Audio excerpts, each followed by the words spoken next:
খ্রিস্টান আব্রাহাম লিঙ্কনের কাল্পনিক পদ্ধতি নির্বাচন পদ্ধতিকে পছন্দ করিনি। এর বাস্তবতা আমি খুব ভালোভাবে জানি। আমার চোখের সামনে নির্বাচনের নাম দিয়ে মানুষের রাস্তাঘাট বন্ধ করে, মানুষকে জেল হাজত দেয়, মানুষকে মারে, মানুষকে হত্যা করে, মানুষের টাকা পয়সা লুটে নেয়, মানুষের মান ইজ্জত লুটে নেয়। কত ধরনের অন্যায় আছে, সর্ব ধরনের অন্যায় মানুষ লিপ্ত হয়। একজন আর একজনের সব সময় মুখামুখি শত্রুতায় থাকে। আসলে যারা এর নির্বাচন পদ্ধতি তৈরি করেছে তারা এগুলা আমাদের উপরে চাপিয়ে দিয়ে তারা ফিরিয়ে আছে। আমার অনুমান যে আবদুল্লাহ যখন বক্তব্য দিচ্ছিল গত রাতের আগের রাতে, তখন মোটামুটি ভালোই বুঝেছি ঘটনা কি, এমন কেন হচ্ছে, এটাই তো তারা চাচ্ছে, যার কারণে হচ্ছে। রাসূল সাল্লাল্লাহু আলাইহি সাল্লাম তো এইটা চায়নি, যাতে মানুষের উপরে মানুষ ক্ষিপ্ত হবে, মানুষের অর্থ সম্পদ মানুষ লুটে নিবে, মানুষকে জেল হাজতে দিবে। এটা তো রাসূল সাল্লাল্লাহু আলাইহি সাল্লাম চাননি। এটা তো শিষ্টাচার নয়, এটা তো আদব কায়দা নয়। রাসূল সাল্লাল্লাহু আলাইহি সাল্লাম বলছেন, আলা তাসমাউনা, আলা তাসমাউনা, আলা তাসমাউনা, তোমরা শুনছো না আন্না সাজাজাতা মিনাল ঈমান, সাদা সিধে চলা, থাকা, খাওয়া, পড়া, কথা বার্তা সব হবে ঈমান। আর যখনই একটু উলটপালট হবে তখন তা আর ঈমান হবে না। ভদ্র আচরণ, নম্র চালচলন, ভালো আদর্শ, ভালো চালচলন, মধ্যম পন্থায় চলা, ধীরস্থিরতা অবলম্বন করা, নবীগণের স্বভাবের 24 ভাগের 1 ভাগ, 25 ভাগের 1 ভাগ। সম্মানিত দিনী ভাই বোন, আমি আপনার কাছে চেয়েছি এইটা যে মানুষের প্রতিশোধ নেব না, প্রতিবাদে যাব না, হক হিসাবে যতটুকু বলতে পারি তা বলবো।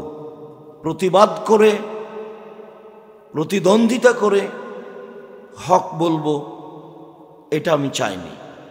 প্রতিশোধ নিতে হবে না কারো। মানুষ অন্যায় করেছে, ধৈর্যের পরিচয় দিতে হবে, ছাড়ে থাকতে হবে, ছাড়।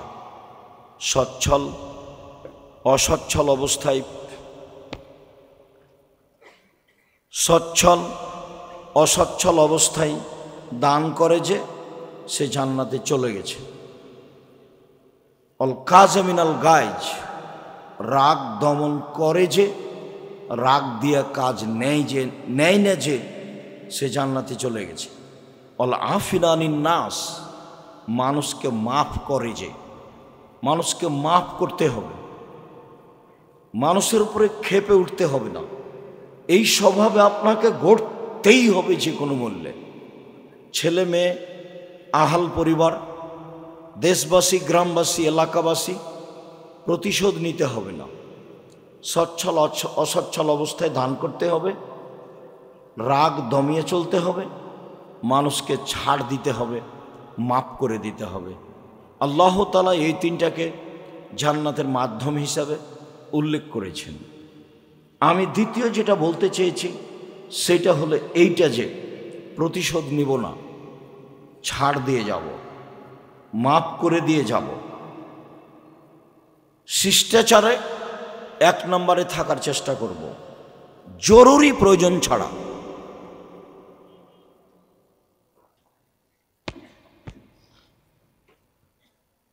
এই ছেলে, এটা কি তোমাদের কারণে হচ্ছে নাকি? তোমরাই কি কিছু করছো?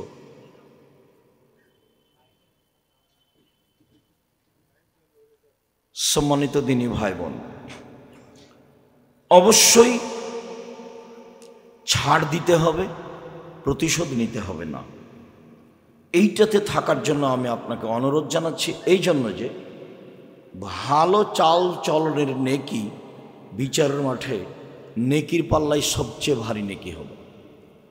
হজের নেকি যত ভারী, ভালো চাল চলনের নেকি তার চেয়ে লক্ষ গুণ বেশি ভারী। উমরার নেকি যত ভারী, ভালো চাল চলনের নেকি তার চেয়ে লক্ষ গুণ বেশি ভারী। সলাৎ, সিয়াম, জিকির আজকার, তাসবিহ তাহলিল, এসব নেকির যত ভারী, এর ওজন যত, ভালো চাল চলনের নেকি তার চেয়ে হাজারো গুণ বেশি ভারী। মানুষের পাপ নেকি বিচারের মাঠে ওজন হবে মর্মে আমি অনুরোধ জানিয়েছি যে এখান থেকে নিয়ে যাব ভালো চাল চলন। প্রতিবেশী, দেশবাসী, আত্মীয় স্বজন কারোর সাথে মন্দ আচরণে জীবিকা নির্বাহ করতে রাজি নই। কারোর সাথে খারাপ আচরণ করে একদিন 1 ঘন্টা বাঁচতে রাজি নই। জুলুম করে, মানুষের ওপর অন্যায় বিচার করে, মানুষের বদনাম গীবাত করে, মানুষের মান সম্মান নষ্ট করে একদিন 1 ঘন্টা বাঁচতে রাজি নই। আল্লাহ রসুল বিদায় হজে অনেক কথা বলেছেন, তার একটা কথা বলেছেন, দেখো মানুষের মান সম্মান হচ্ছে কাবা ঘরের মান সম্মানের মতো। দেখো মানুষের মান সম্মান হচ্ছে হজের দিনের মতো। দেখো মানুষের মান সম্মান হচ্ছে মক্কা শহরের মতো। মানুষের মান সম্মান রক্ষা করার চেষ্টা করো। জাহেলিয়াতকে ভেঙে দিতে হবে। কুল্লু আমরিন মিন জাহেলিয়া, জাহেলিয়াতের যুগে যত অপছন্দ নোংরা নীতি ছিল পুরুষ নারী মিলে, সবকে আমি পায়ের নিচে রেখে দিলাম। এই ভাষণ রাসূল সাল্লাল্লাহু আলাইহি সাল্লাম বিদায় হজে দিলেন। আমি দ্বিতীয় চেয়েছি, অবশ্যই আপনি ছাড় দিয়ে মন্দ আচরণ ত্যাগ করে যে কয়েকদিন বেঁচে থাকবেন, বেঁচে থাকার চেষ্টা করবেন, আমার জরুরি অনুরোধ। 3, আপনার ছেলে মেয়ের উপরে জাতি নির্ভর করছে। আপনি আর আমি যেভাবে ছেলে মেয়ে মানুষ করতে চেয়েছি, এইটা দিয়ে জাতি রক্ষা হবে না। বাংলাদেশের ছেলেমেয়েরা শিক্ষা অর্জন করে ঠাকুরের গান বলে, ওমা তোমার আকাশ তোমার বাতাস। বাংলাদেশের ছেলেমেয়েরা শিক্ষিত নয়। বাংলাদেশের ছেলেমেয়েরা শিক্ষা অর্জন করে শহীদ মিনার তৈরি করে। শহীদ মিনার তৈরি করে ওদের কি হবে? এখন যে 2000 মানুষ মারা গেলে এদের কোন মিনার তৈরি করতে হবে? শহীদ মিনার যদি তৈরি করতাম তাহলে সৈয়দুস শোহদা হামজা ইবনে আব্দুল মুত্তালিব, একবারে আদম থেকে নিয়ে কিয়ামত পর্যন্ত যত মানুষ শহীদ হয়েছে, যত মানুষ শহীদ হচ্ছে, যত হবে কিয়ামত পর্যন্ত, সবার চেয়ে দামি মানুষ হলেন হামজা ইবনে আব্দুল মুত্তালিব। শহীদ হিসাবে শহীদ মিনার তৈরি করলে তারই শহীদ মিনার তৈরি করতাম। তাহলে আপনি জাতির জন্য ছেলে মেয়ে মানুষ করতে পারেননি। ছেলে মেয়ে মানুষ করেছেন, ও হলো চোর ডাক্তার, ও হলো প্রতারক ধোঁকাবাজ ডাক্তার। রাসূলের আদর্শ বুঝেনি, তাহলে আপনি জাতির জন্য কি ছেলে মেয়ে মানুষ করলেন? আপনার ছেলে মেয়ে জাতিকে রক্ষা করতে পারলো না। বহু জায়গাতে আল্লাহ কোরআন মাজিদে বলছে, ফেরাউন তার সম্প্রদায়কে সৎ পথ দেখাতে পারেনি। ফেরাউন তার সম্প্রদায়কে সঠিক পথে পরিচালনা করতে পারেনি। ফেরাউনের এমনিতেই হুঙ্কার আর দাবি যে হামান উঁচু প্রাসাদ নির্মাণ করো, আমি মূসার রবকে হত্যা করব। আমি মনে করছি মূসা মিথ্যার ভিত্তিতে মূসা দিনরাত কাটাচ্ছে, ও আমাদের মান সম্মান নষ্ট করে দিবে। এসব ফেরাউনের এগুলো ফালতু কথা। ফেরাউন জাতিকে রক্ষা করতে পারেনি, এই কথা আল্লাহ কোরআন মাজিদে বহুবার বলেছেন। সে জাতিকে ভুল পথে নিয়ে গেছে। আপনি ছেলে মেয়ে মানুষ করলেন কি করতে? জমি চাষ করে খাওয়াই ভালো ছিল, দিন মজুরি করে খাওয়াই ভালো ছিল। রুচি তো হয় একটা। মূর্খ মানুষও তো ব্যবসা বাণিজ্য করতে পারে, ব্যবসা বাণিজ্য করে খেত। 25-30 বছর যাবত তাকে পড়ালেন, 40 বছর যাবত তাকে পড়ালেন, বিবাহ শাদী দিলেন না। 30, 32, 35 বছরে বিবাহ শাদী দিলেন, খালি বললেন ইস্টাবলিশড হতে হবে। বাহ, নিজের পায়ে দাঁড়াতে হবে। মেয়েও শিখলো চাকরি করব, তারপরে বিবাহ। জেনাতে সয়লাভ, জেনার বন্যা। ছেলেও বুঝলো তাই, মেয়েও বুঝলো তাই। এক সময় এই প্রজনন দেখা দিয়েছিল খুব বেশিভাবে, যার কারণে হাজারো লক্ষ মেয়ে এখন বাংলাদেশে আছে যাদের বিবাহ হয়নি, যাদের বয়স 35, 40, 45, 50। তার মানে ওরা ইস্টাবলিশড হবে, তারপরে বিবাহ। সমাজের সেবা করবে, মাঠে নেমে যাবে। আমি আপনার ছেলে মেয়ে এভাবে লালন পালন করা চাইনি। আমি চেয়েছি আপনার ছেলে জাতিকে রক্ষা করুক। কিভাবে করবে সেটা আপনি দোয়া করেন আল্লাহর কাছে, ছেলে দোয়া করুক আল্লাহর কাছে, এবং সেই মানের বিদ্যা অর্জন করুক। জাতিকে পরকালমুখী করতেই হবে যে কোনো মূল্যে। জাতিকে বুঝাতে হবে মানুষের বিচার হবে, হক বাতিলের বিচার হবে, মানুষের মরণ হবে, মানুষ মানুষের কল্যাণে থাকবে। মানুষ মানুষের অর্থ সম্পদ লুটে নেওয়ার জন্য জন্ম নেয়নি, শিক্ষা অর্জন করেনি। মানুষ মানুষের মান সম্মানের হানি করবে এই জন্য মানুষ জন্ম নেয়নি, এই জন্য শিক্ষা অর্জন করেনি। সব ধরনের জাহেলিয়তকে, বন্যতাকে, বর্বরতাকে, ধোঁকাবাজিকে, শয়তানিকে, জুয়াচ্চরিকে, স্বৈরাচারীকে সব আল্লাহ রাসূল বিদায় হওয়ার দিন পায়ের নিচে রেখে দিয়েছেন। বলে গেছেন জাতির সামনে শিষ্টাচার দিয়ে গেলাম। এক গিলাস পানি পান করলে 5টা বিধান লাগে। আপনি ছেলে মেয়ে এইভাবে মানুষ করেন। আব্দুল্লাহ বক্তব্যের এক পর্যায়ে অনেক পরামর্শ দিয়েছিল। তাহলে আমরা এখন কি করতে পারি? জাতিকে বাঁচাতে হলে নির্বাচন পদ্ধতির পথ ঘাটগুলি তো ভালো দেখতে পেলাম না। তো তাহলে এখন আমাদের কি হবে? আমরা কি করব?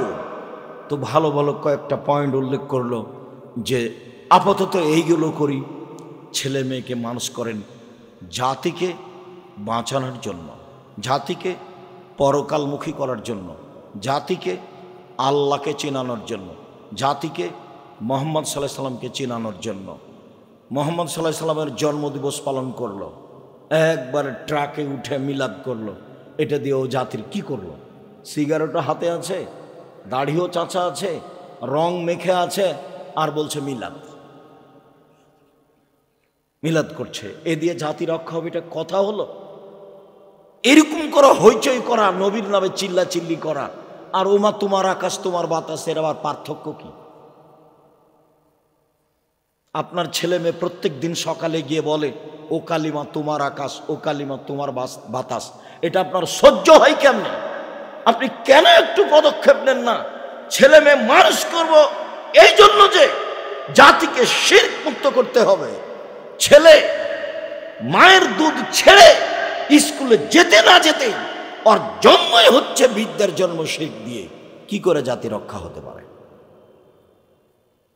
আল্লাহকে অপমান করে, নবীকে অপমান করে কি করে জাতি রক্ষা হতে পারে? এটা হয় কি করে?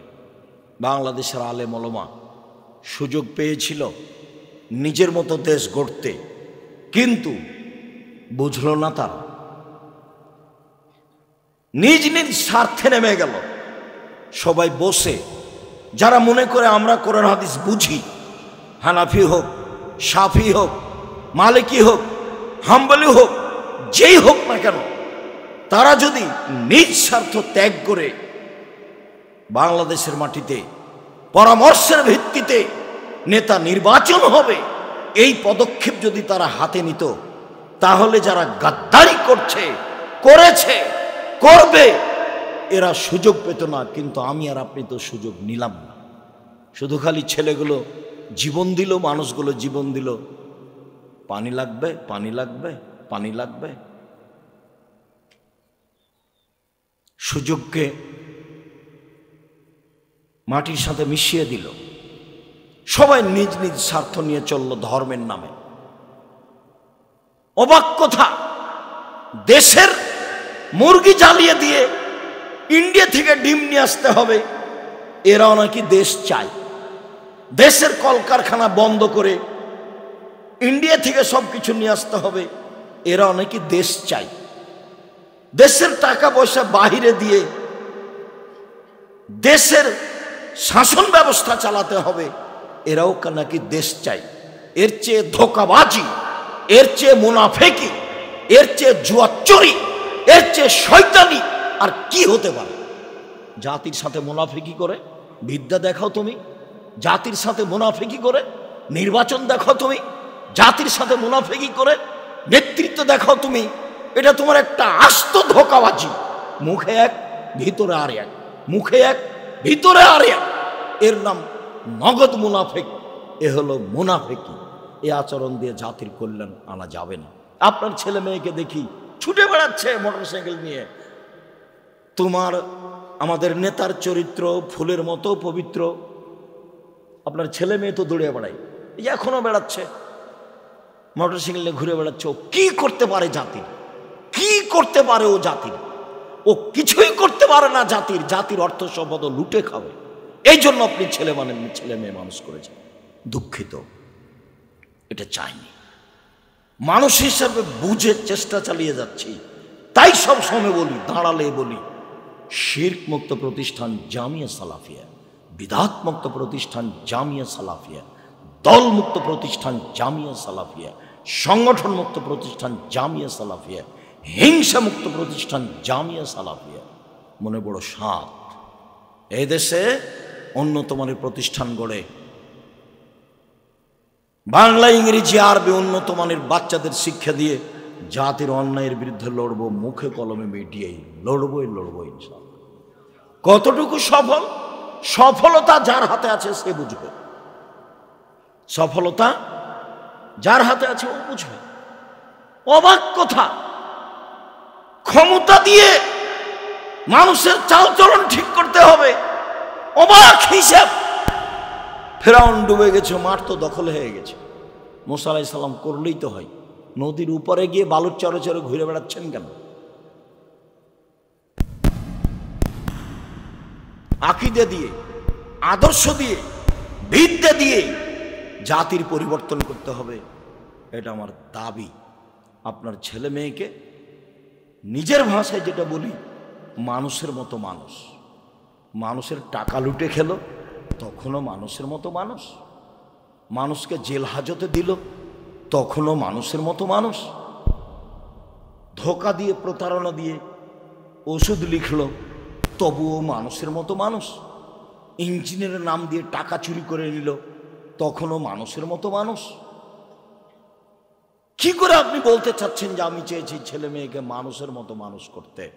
ভুল হিসাব। তৃতীয় হলো এইটা। আজকের মতো শেষে চলে আসলাম। আমি চেয়েছি সম্মানিত দিনী ভাই বোন 5 ওয়াক্ত সালাতে অটল থাকবেন, কোরআন তেলাওয়াতে অটল থাকবেন, আদর্শে অটল থাকবেন। আদর্শে অটল মানে সচ্ছল হই, অসচ্ছল হয়ে দান করব। সবসময় দেওয়ার হাতে থাকবে। 10 টাকা একটা কয়েন। কয়েন বুঝেন কি আপনারা? কয়েন বুঝেন? 1 টাকা যেগুলো কাঁচা টাকা, যেগুলো সেগুলো 1 টাকা। এটা হলো 1 নাম্বার। মাথায় রাখবেন। কেন? ইবাদত হিসেবে এত শক্তিশালী পাওয়ারফুল ইবাদত পৃথিবীতে নেই। এত ক্ষমতা ধরে ইবাদত পৃথিবীতে নেই। একটা থেকে আর একটা ঘটিয়ে দিতে পারে এমন অবাক ইবাদত, তার নাম দান। আপনি টাকাটি দোকানপাটে খরচ করেছেন, এটা আমি চাইনি।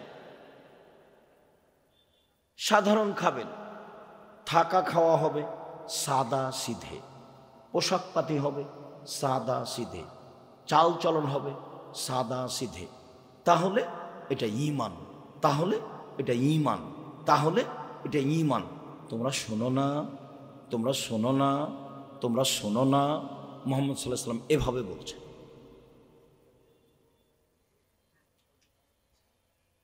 5 ওয়াক্ত সালাতে অটল, কোরআন তেলাওয়াতে অটল।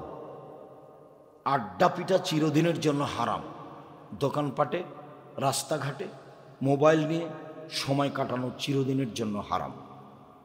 সম্মানিত দিনী ভাই বোন, ছেলে মেয়েকে যে কোনো মূল্যে আদর্শ করতেই হবে, পরকালমুখী করতেই হবে। আপনার ছেলে মেয়ে জাতিকে পরকালমুখী করবে, জাতিকে আল্লাহকে চিনাবে, জাতিকে নবীকে চিনাবে, জাতিকে পরকালকে চিনাবে, জাতিকে ভাগ্যকে বিশ্বাস করাবে। আলেম ওলামা নেমে গেছে ওই করোনাতে। করোনা আমাকে ধরবে কিনা পৃথিবী সৃষ্টির 50,000 বছর পূর্বে লেখা আছে। আর মৌলানা সাহেব বলছে যে একজন মৌলানা আর একজন মৌলানাকে এ সরকারি আইন মেনে চলে, খুব ভালো মানুষ। কি সরকারি আইন? 3 ফুট পর পর দাঁড়াতে হবে মসজিদে। তা বলছে ও খারাপ মানুষ। আমাকে বলছে সবচেয়ে ভালো মানুষ, তা বলছে ও খারাপ মানুষ। কে বলেছে? আর যদি একদিনও কাবা ঘরে পায়ে পা না মিলিয়ে দাঁড়ায়, তবু এটাই নীতি, নবীর নীতি কিয়ামত পর্যন্ত পরিবর্তন করা যাবে না। মানুষের নীতির 5 পয়সা দাম নেই। কার নীতি চালু রাখতে হবে সবসময়? মুহাম্মদ সাল্লাল্লাহু আলাইহি ওয়াসাল্লামের। ছেলে মেয়ে এটা করবেন। আপনাকে আমি কষ্ট দিতে চাইনি, বলছি আল্লাহ আমাদের যেসব দিনী ভাই বোন সালাফি কনফারেন্সে উপস্থিত হয়েছিল, তুমি তাদের কবুল করো, তুমি তাদের ক্ষমা করো, তুমি তাদের নিরাপত্তা দান করো, তুমি তাদের আহাল পরিবারকে তোমার রাসূলের পদ্ধতিতে গড়ে তোলার সুযোগ করে দাও। তুমি তো সর্বশক্তিমান, তুমি করতে পারো, তুমি আজিজ, তুমি পরাক্রমশালী, কেউ তোমাকে ঠেকাতে পারে না। তুমি যদি কালকে ফেরাউনকে ক্ষমা করে দাও, তো তোমার বিচার কেউ করতে পারে না। ফেরাউনকে ক্ষমা করলো কেন, এই কথা কেউ বলতে পারবে না। মুসা আলাইহিস সালাম, ঈসা আলাইহিস সালাম বলছেন, ইন তুআযিবহুম ফাইন্নাহুম ইবাদুকা। আমি কাউকে বলিনি আমি আল্লাহ, আমার জীবদ্দশায় আমার পরে তারা কি করেছে সেটা আপনি জানেন। আমি মানুষকে বলিনি আমি আল্লাহ, আমার পরে তারা কি করেছে সেটা তুমি জানো। ইন তুআযিবহুম ফাইন্নাহুম ইবাদুকা। ওদের যদি তুমি শাস্তি দাও, দাও না, তোমার বান্দা, দাও, তাতে আমার কি? তুমি ওদের যদি শাস্তি দাও তো দাও না, আমার কি করার আছে? দাও, তোমার বান্দা, তুমি দিবা শাস্তি, তো আমার কি করার আছে? ওয়াইন তাগফির লাহুম ফাইন্নাকা আনতাল আজিজুল হাকিম। আর তুমি যদি ক্ষমা করে দাও, তাহলে তুমি পরাক্রমশালী, প্রজ্ঞাময়, তোমার কেউ বিচার করতে পারে না। সারা পৃথিবীর মানুষকে যদি তুমি ক্ষমা করে দাও, তোমার সামনে কেউ মুখ খুলতে পারবে না। তুমি পরাক্রমশালী, তোমাকে কেউ পারে না। আদকে ধ্বংস করে দিয়েছো, সামুদকে ধ্বংস করে দিয়েছো, ফেরাউনকে ধ্বংস করে দিয়েছো, আইকাবাসীকে ধ্বংস করে দিয়েছো, তুব্বাকে ধ্বংস করে দিয়েছো। কত সম্প্রদায় তুমি সময়ের গতিতে ধ্বংস করেছ। আদ সামুদের ব্যাপারে কথা বলছে আল্লাহ ফেরাউনকে, যে ফেরাউন তোর চেয়ে শক্তিশালী ছিল তারা অর্থ সম্পদে, তোর চেয়ে শক্তিশালী ছিল তারা জমিনে স্মৃতি নির্মাণে। এমন স্মৃতি নির্মাণ করে চলে গেছে তারা, কিয়ামত পর্যন্ত দেখতে পাবে মানুষ। আমি মনে করি পিরামিড তাদের কথা, তাদের তৈরি, আদ সামুদের। ওদেরকে ধ্বংস করে দিয়েছে, কেউ তার বিচার করতে পারেনি। ফেরাউনকে ধ্বংস করে দিয়েছে, কেউ তার বিচার করতে পারেনি। ক্ষমতা দেখে বেঁচে লাভ নেই। ক্ষমতা যদি দেখতে চান অন্যায়, সময় আসলে রক্ষা করতে পারে না কেউ। খুলনার অঘোষিত সম্রাট এরশাদ শিকদার, সময় আসলে ধ্বংস হয়ে যায় ক্ষমতা, কেউ টিকাতে পারে না। আর আপনাদের নেতৃত্ব সময় 45 মিনিট, এ তো খুব ভালোভাবে জানেন। এই হিসেবে তো জানেন ক্ষমতা দিয়ে, এইসব ক্ষমতা দিয়ে কাজ হয় না। আল্লাহ, তুমি আমার ভাইরা যারা এসেছিল তাদেরকে তোমার পদ্ধতিতে তোমার শক্তি দিয়ে পরিচালনা করো, এটা তোমার কাছে দাবি। তারা যে উদ্দেশ্যে এসেছিল, কোনো জায়গাতে ভুল ত্রুটি থাকলে তুমি মাফ করে দাও, আর যাতে তাদের কল্যাণ আছে সেটা তুমি করে দাও। তুমি করতে পারো। আল্লাহ তুমি সর্বশক্তিমান। আমাদের ছেলেরা, শিক্ষক মণ্ডলীরা যারা আমাদের এই সালাফি কনফারেন্স লক্ষ্যে জীবন বাজি রেখে পরিশ্রম করে এসেছে, তুমি তাদের কবুল করো। আমাদের ছেলেরা অনেক কষ্ট করে গ্লারি নানান কিছু তৈরি করেছে, দেখলেও আপনাকে ভালো লাগবে। কালকের তাদের যেগুলি অল্প সময়ের উপস্থিতি ছিল তা আপনার কাছে ভালো লেগেছে বলে আমরা মনে করি। আমরা মানুষ হিসাবে চেষ্টা চালিয়ে যাচ্ছি। আল্লাহ তুমি আমাদের ছাত্র শিক্ষককে কবুল করো, তাদেরকে মানুষের মতো মানুষ করো, তাদেরকে এমনভাবে আলেম তৈরি করো তারা যেন জাতির কল্যাণে থাকতে পারে, তারা যেন জাতিকে পরকালমুখী করতে পারে, তারা যেন জাতিকে আল্লাহকে চিনাতে পারে। এটা তুমি করে দাও, তুমি করতে পারো। আল্লাহ যারা প্রশাসনে রয়েছে, সহযোগিতা করেছে, তুমি তাদেরকে কবুল করো, তাদেরকে পরকালমুখী করো, তাদের আহাল পরিবারকে তুমি কবুল করো। আল্লাহ আমরা যারা বিভিন্ন জায়গা থেকে এসেছি, তোমাকে সন্তুষ্ট করার জন্য এসেছি। যদি কোনো জায়গাতে ভুল ত্রুটি হয়েও থাকে তাহলে মানুষ হিসাবে বলছি, তুমি আমাদের মাফ করো, তুমি আমাদের ক্ষমা করো।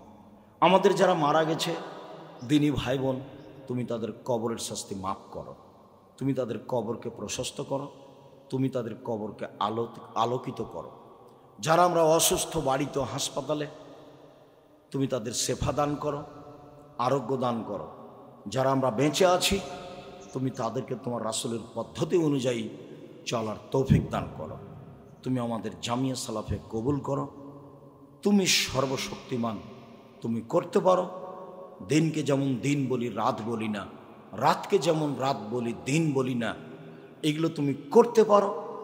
তুমি সর্বোচ্চ ক্ষমতার অধিকারী, এটা অন্তরে দৃঢ় বিশ্বাস করে সরিষার সমপরিমাণ সন্দেহ পোষণ না করে, তোমাকে লা শারিক ঘোষণা দিয়ে, কাদির ঘোষণা দিয়ে, আজিজ ঘোষণা দিয়ে তোমার দরবারে বলছি, জামিয়া সালাফে কবুল করো, আমাদের কবুল করো, আমাদের ছেলে মেয়েকে কবুল করো, জাতিকে কবুল করো। তোমার রহমতের অভাব নেই। তুমি রহমত দিয়ে, দয়া দিয়ে আমাদের ঢেকে আমাদেরকে পরকালমুখী করো, আমাদের প্রতি সন্তুষ্ট হও। তোমার দরবারে জোরালো দাবি, দাওয়া, দোয়া রেখে আজকের সম্মেলনের সালাফি কনফারেন্সের শেষ কথা এখানেই শেষ করলাম। সুবহানাকা আল্লাহুম্মা ওয়া বিহামদিকা আশহাদু আল্লা ইলাহা ইল্লা আনতা আস্তাগফিরুকা ওয়া আতুবু ইলাইক। আসসালামু আলাইকুম ওয়া রাহমাতুল্লাহ।